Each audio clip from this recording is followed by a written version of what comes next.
Flag road स्थित बंगला number 6 जो दिल्ली के पूर्व मुख्यमंत्री का आधिकारिक आवास रहा है, वही सरकारी बंगला जिसे बीजेपी शीश महल कहती है।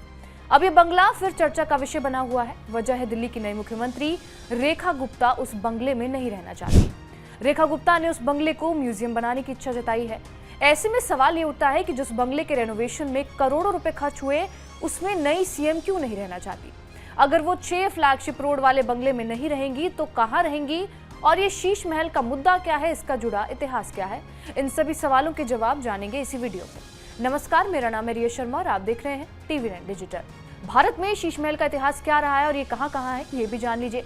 शीश महल का मतलब है ऐसा महल जिसकी दीवारों पर शीशे लगे हों।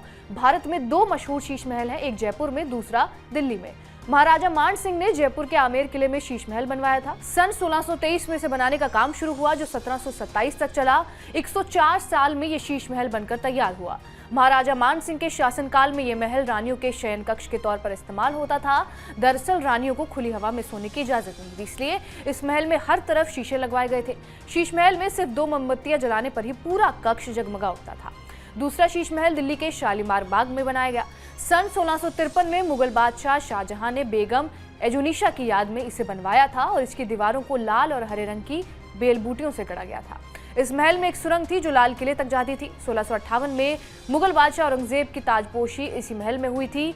ब्रिटिश सरकार गर्मियों में इसे लॉन्च के रूप में इस्तेमाल किया करती थी और 1983 के बाद Sheesh Mahal archaeological survey of India यानी ASI के संरक्षण में है। बहरहाल हम लौटते हैं दिल्ली की सियासत के शीश महल पर, जिसमें रहने से मुख्यमंत्री रेखा गुप्ता ने मना कर दिया है।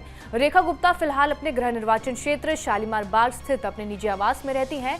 आगे इनका आवास क्या होगा, इस पर मंथन जारी है। शीश महल का भविष्य क्या होगा, इसका फैसला मुख्यमंत्री रेखा गुप्ता के हाथों में है। बहरहाल हमारी इस खबर पर आपकी क्या राय है, कमेंट बॉक्स में जरूर बताएं। बाकी देश और दुनिया की खबरों से अपडेटेड रहने के लिए बने रहिए हमारे साथ TV9 डिजिटल पर।